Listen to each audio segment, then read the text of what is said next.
Pemirsa, beberapa hewan dipelihara karena menghasilkan sesuatu yang berguna bagi manusia. Biasanya manusia memelihara atau membudidayakan hewan untuk diambil dagingnya atau memakai tenaganya untuk membantu keperluan manusia. Namun beberapa hewan berikut ini ternyata menghasilkan sesuatu yang bernilai sangat tinggi dan berharga mahal bagi manusia.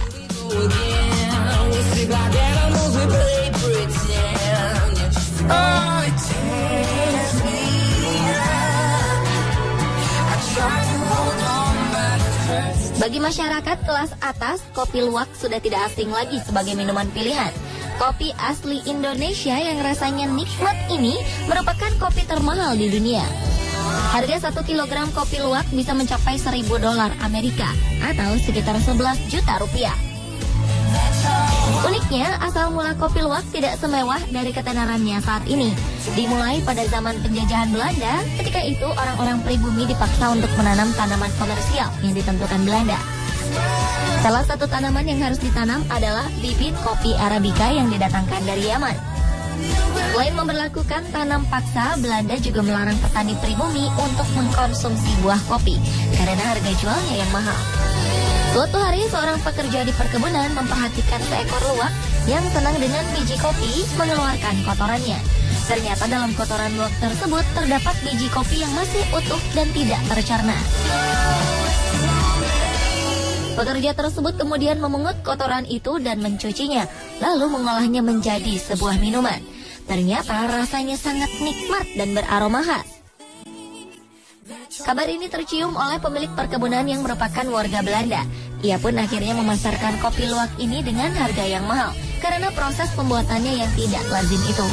Hewan luwak memang senang sekali mencari buah-buahan yang masak sebagai makanannya, termasuk buah kopi. Indera penciumannya yang peka membuat luwak pintar memilih buah kopi yang berkualitas baik. Karena sistem pencernaannya yang sederhana, luwak tidak bisa mencerna biji kopi yang sangat keras. Biji tersebut pun keluar bersama dengan kotorannya. Biji kopi yang keluar bersama kotorannya ini dipercaya sebagai biji kopi kualitas terbaik. Karena selain telah diseleksi oleh luwak, biji kopi ini juga melalui proses fermentasi alami dalam sistem pencernaan luwak. Harga biji kopi luwak yang mahal membuat petani kopi pun beramai-ramai membuat penangkaran luwak untuk menghasilkan biji kopi ini. Namun karena itu muncullah kontroversi. Pihak pemerhati hewan keberatan atas penangkaran luwak karena luwak terbiasa hidup liar di hutan. Selain itu, luwak tidak melulu makan buah kopi, tetapi juga buah-buahan yang lain. Sementara di penangkaran, luwak dipaksa memakan buah kopi untuk diambil bijinya.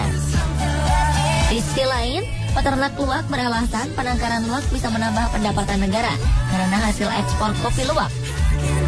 Namun sekarang kopi luwak mendapat saingan baru, yaitu kopi dari kotoran gajah. Kopi dari kotoran gajah bisa mencapai harga $1.100 per kilogramnya, atau sekitar 12.100.000 rupiah setiap kilogramnya.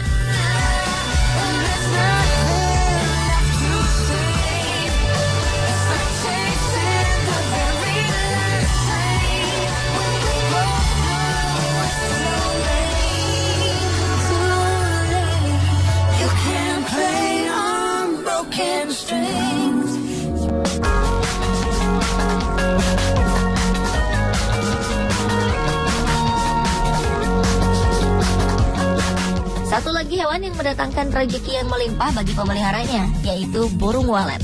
Sarang burung walet yang terbuat dari air liurnya bisa mencapai harga yang fantastis, yaitu 37 juta rupiah per kilogramnya. Sejak zaman Kaisar Cina, masyarakat di sana percaya bahwa dengan mengkonsumsi sarang burung walet yang dijadikan sup dapat membuat kita berumur panjang. Dulunya, sup sarang burung walet ini dipersembahkan rakyat Cina untuk kaisarnya agar dapat memerintah dalam waktu yang lama. Mungkin karena dikonsumsi oleh kaisar dan bangsawan Cina inilah harga sarang burung walet menjadi mahal dan dianggap makanan mewah. Burung walet merupakan burung pemakan serangga. Tidak seperti burung kebanyakan yang suka bersarang di pohon, burung walet lebih suka berdiam di gua-gua atau rumah-rumah yang cukup lembab dan kurang pencahayaan.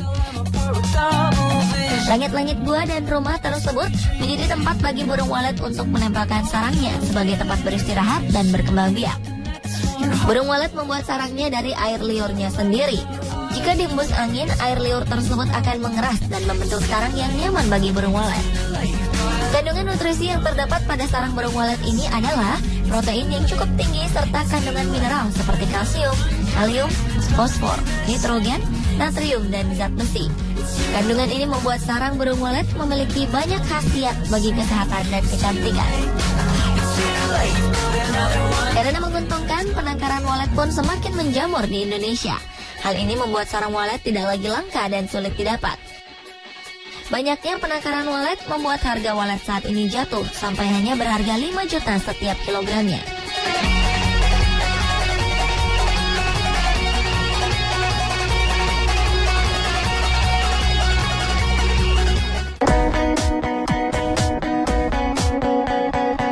Mungkin banyak orang yang tidak suka dengan hewan yang satu ini. Bentuk tubuhnya yang pendek dan berbuku-buku serta gerakannya yang lambat membuat ulat menjadi salah satu hewan yang menggelikan.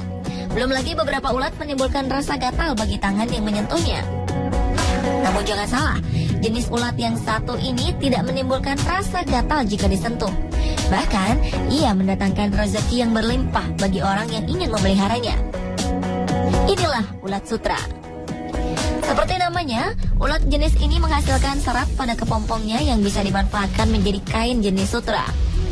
Inilah yang membuat salah satu warga Bandung, Jawa Barat, yaitu Dedi Agus Wirantoro, mengembangkan sebuah padepokan penangkaran ulat sutra di daerah Arca Manik.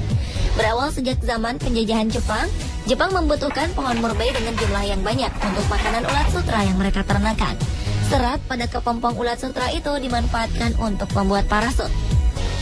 Masa itu kemudian menjadi inspirasi ayah dari Dedi yang sempat menjadi korban tanam paksa Jepang untuk mendirikan penangkaran ulat sutra sendiri. Habitat asli ulat sutra adalah pohon murbei. Karena itulah, para penangkar ulat sutra harus terlebih dahulu mempersiapkan kebun murbei sebagai makanan mereka. Ulat sutra merupakan hewan yang sangat rakus. Sekali memberi makan, Dedi memerlukan 18 karung daun murbei untuk ulat-ulatnya, dan itu diberikan 3 kali dalam sehari. Namun ketika akan menjadi kepompong, ulat sutra akan berpuasa dan mengeluarkan liurnya untuk membentuk sarang kepompong. Sarang kepompong inilah yang diambil oleh Dedi untuk dijadikan benang sutra. Dalam proses pembuatan benang, awalnya kepompong direbus terlebih dahulu agar seratnya bisa terlepas dari lem yang sangat lengket. Ketika serat terlepas, serat ini pun digabung dari 16 sampai 20 helai untuk menghasilkan seutas benang. Dengan menggunakan mesin, karyawan Dedi memilih serat-serat itu dan membentuk gulungan-gulungan benang. Untuk menghasilkan kain sutra, benang-benang tadi ditenun dengan menggunakan mesin tenun tradisional. Tidak hanya budidaya ulat sutra, Dedi juga senang berbagi ilmu beternak ulat sutra bagi masyarakat yang ingin belajar. Di masyarakat itu banyak orang yang belum tahu kenapa sih kok sutra itu mahal. Kemudian kenapa ada yang bagaimana cara membedakannya antara sutra itu apakah ini asli atau palsu gitu. Sehingga kami perlu memberikan pengetahuan ini kepada masyarakat bagaimana cara membedakan sutra, kemudian bagaimana cara proses budidayanya, kenapa sih kok itu mahal. Saya memang selalu mencari tempat-tempat kunjungan bagi anak-anak yang bisa memberikan edukasi. Jadi mereka tidak lagi hanya sekedar belajar di sekolah, tapi mereka bisa di lapangan juga langsung melihat.